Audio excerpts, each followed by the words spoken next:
मित्रांनो, कल्पना करा की एक पोलीस हवालदार ज्याचं काम आहे कायद्याचं रक्षण करणं, समाजाचं संरक्षण करणं, तोच गुन्हेगारींच्या दलालीत उतरला आणि त्याच्या चहाच्या दुकानात बनावट नोटा छापल्या जाऊ लागल्या, तर काय होईल? हे ऐकून तुम्हाला देखील धक्का बसेल. हा चित्रपटाचा सीन नाहीये. ही आहे एक खरी घटना, कोल्हापूर आणि मिरजच्या हद्दीत घडलेली आणि ज्यामुळे संपूर्ण पश्चिम महाराष्ट्र हादरला आहे. 8 ऑक्टोबर 2025ला ही तारीख मिरज पोलिसांच्या इतिहासात लक्षात राहील.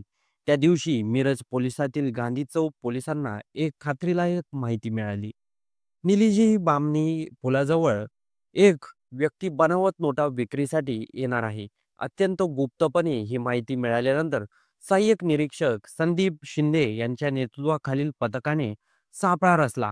थोड्याच वेळात पोलिसांनी तिथे छापा टाकला आणि एक तरुण सुप्रीत कडप्पा देसाई पोलिसांच्या हाती लागला. त्याच्याकडून मिळालेल्या तब्बल 42,000 रुपयाच्या बनावट नोटा. सुरुवातीला वाटलं कदाचित हा काही छोटा गुन्हा असेल.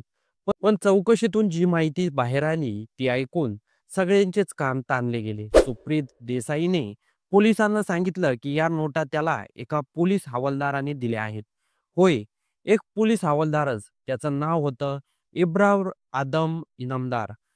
हा इनामदार म्हणजे कोल्हापूर पोलीस दलातील वाहन चालक हवालदार होता आणि तो चालवत होता सिद्धी लक्ष्मी अमृततुल्य चहा नावाचं चहाचं दुकान.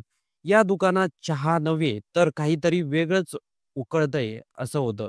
कारण त्या दुकानात Xerox machine, colour printer, paper cutter, screener, नोटा मोजण्याचं मशीन अशा उपकरणाच्या साहाय्याने बनावट नोटा तयार केल्या जात होत्या. ही माहिती मिळताच पोलिसांनी तातडीनं कारवाई केली. इनामदाराच्या कसबा बापड्यातील दुकानावर छापा टाकला आणि समोर आलं एक मोठं फॅक्टरीसारखं दृश्य. टेबलावर प्रिंटर, स्कॅनर, पेपरचे गठ्ठे आणि आजूबाजूला पसरणाऱ्या बनावट नोटा. पोलिसांनी जप्त केले 500 आणि 200च्या बनावट नोटा.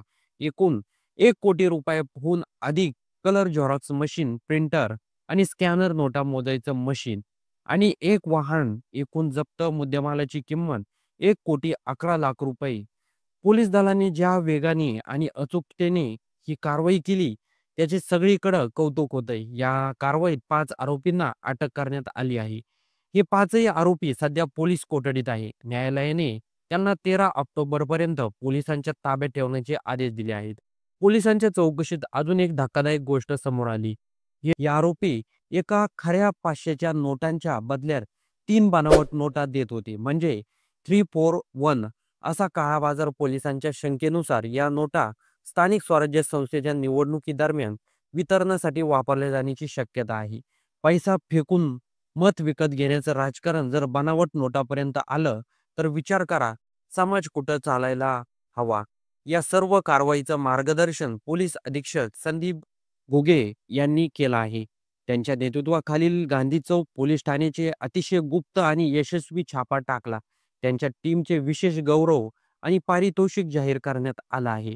एस-पी संदीप घुगे यांनी स्पष्ट सांगितलं की कायद्याची खिल्ली उडवणाऱ्यांना आम्ही सोडणार नाही. दोषींना कठोर शिक्षा होणारच. आता पोलिसांनी या रॅकेटशी संबंधित आणखी काही व्यक्तींचा शोध सुरू केला आहे. या घटनेनंतर नागरिकांमध्ये तीव्र संताप व्यक्त केला जात आहे. ज्याच्या हातात कायद्याची ताकद आहे तोच जर कायदा मोडत असेल तर सामान्य माणसाने कोणावर विश्वास ठेवणार असा प्रश्न विचारला जातोय. ज्याने गणवेश परिधान करून समाजाचं रक्षण करायचं होतं त्यानेच त्या गणवेशावर डाग आणला. ही फक्त गुन्हेगारांची कथा नाहीये. हा समाजाला दिलेला इशारा आहे की सावध राहा, कारण गुन्हे कुठेही लपलेले असू शकतात.